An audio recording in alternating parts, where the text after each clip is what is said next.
ലഘു നിയന്ത്രണോപാധികൾ അല്ലെങ്കിൽ minor controls. Major കൺട്രോൾസിനെ കുറിച്ച് ഇതിനു മുന്നേ പറഞ്ഞിട്ടുണ്ട്. അതുകൊണ്ടാണ് ഇന്ന് മൈനർ കൺട്രോൾസിനെ കുറിച്ച് പറയുന്നത്. മൈനർ കൺട്രോൾസിൽ വരുന്ന ലഘു നിയന്ത്രണോപാധികളെന്ന് പറഞ്ഞാൽ ഒരു 9 എണ്ണമാണ്. അതിലൊന്നാണ് റിയർ വ്യൂ മിറർ. വളരെ അത്യാവശ്യമുള്ളൊരു സംഭവമാണ് റിയർ വ്യൂ മിറർ. രണ്ടാമത്തത് വന്നത് ഹെഡ്ലൈറ്റ് സ്വിച്ച്.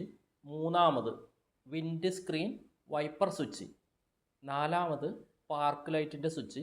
അഞ്ചാമത് വരുന്നത് ഇൻഡിക്കേറ്റർ ഡയറക്ഷൻ സ്വിച്ച്. ആറാമത് വരുന്നത് ഹസാർഡ് ലൈറ്റ് കത്തുന്നതിനുള്ള സ്വിച്ച്. ഏഴാമത് വരുന്നത് ഹോൺ അടിക്കുന്നതിനുള്ള സ്വിച്ച്. എട്ടാമത് വരുന്നതാണ് സ്റ്റാർട്ട് ചെയ്യുന്നതിനുള്ള സ്റ്റാർട്ടർ സ്വിച്ച്. ഒമ്പതാമത് വരുന്നതാണ് റിവേഴ്സ് ലൈറ്റ് സ്വിച്ച്. ഈ പറഞ്ഞതിൽ റിയർ വ്യൂ മിററിനെ കുറിച്ച് ചെറുതായിട്ടൊരു വിവരണം. സുരക്ഷിതമായ ഡ്രൈവിങ്ങിന് വളരെയധികം അത്യാവശ്യമുള്ളൊരു വിലപ്പെട്ട ഒന്നാണ് റിയർ വ്യൂ മിറർ എന്ന് പറയുന്നത്. അകത്ത് പ്ലെയിൻ മിററായിരിക്കും.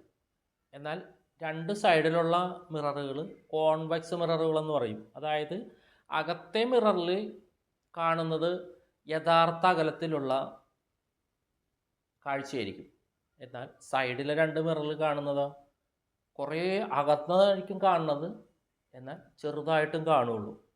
പക്ഷേ അതിൽ കാണുന്നത് വെച്ചിട്ട് നമ്മൾക്ക് വണ്ടി നിയന്ത്രിക്കാൻ പോയാൽ അപകടങ്ങൾ ഉണ്ടാകാൻ കാരണമാകും. അപ്പോൾ അതുകൊണ്ട് എന്ത് ചെയ്യണം? ഉള്ളിലെ മിറർ നോക്കിയിട്ട് വേണം നമ്മൾ തീരുമാനം എടുക്കാൻ.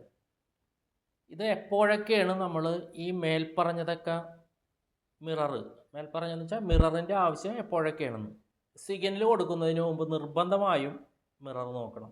അതേപോലെ നിർത്തിയിട്ട വാഹനം നമ്മൾ മുന്നോട്ടെടുക്കുമ്പോൾ മിറർ നോക്കണം. അതേപോലെ തന്നെ ഒരു ലൈനിൽ നിന്നും മറ്റൊരു ലൈനിലേക്ക്, അതായത് ട്രാക്ക് മാറുമ്പോൾ നമ്മൾ മിറർ നോക്കണം. വാഹനം നിർത്തുന്നതിന് മുന്നേ മിറർ നോക്കണം. ഓവർടേക്ക് ചെയ്യുന്നതിന് മുന്നേ മിറർ നോക്കണം.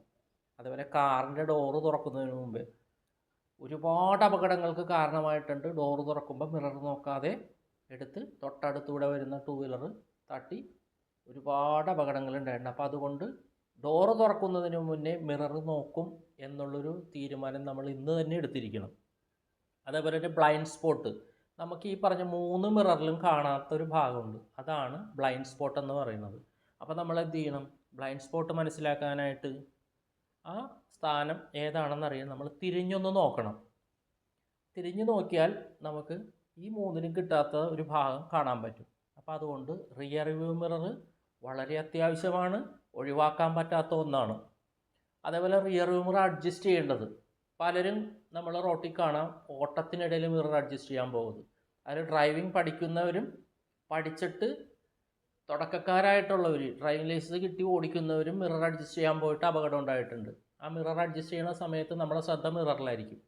റൈറ്റ് സൈഡിലെ മിറർ നമുക്ക് എങ്ങനെയെങ്കിലും ഒന്ന് ചെറുതായിട്ട് അഡ്ജസ്റ്റ് ചെയ്യാനായിട്ട് സാധിക്കുന്നു. പക്ഷേ ലെഫ്റ്റ് സൈഡിലെ മിറർ എന്ത് ചെയ്യും? അപ്പോൾ നമ്മൾ കൈയെത്തിച്ച് അത് അഡ്ജസ്റ്റ് ചെയ്യാൻ നോക്കും, അപകടത്തിൽ ചെന്ന് വിടും. അപ്പോൾ അതുകൊണ്ട് ഇന്നു മുതൽ റോഡ് അപകടങ്ങൾ കുറയ്ക്കുന്നതിന് വേണ്ടി നമ്മൾ മിറർ നോക്കി മാത്രമേ ഈ പറഞ്ഞതായിട്ടുള്ള ഇപ്പോൾ ഇതിൽ പറഞ്ഞിട്ടുള്ള കാര്യങ്ങൾ ചെയ്യൂ എന്നൊരു തീരുമാനമെടുത്ത് അപകടങ്ങളില്ലാതെ നമുക്ക് വാഹനം ഓടിക്കാൻ കഴിയട്ടെ എന്ന് പറഞ്ഞുകൊണ്ട് നിർത്തുന്നു. നമുക്ക് വീണ്ടും കാണാം. Thank you.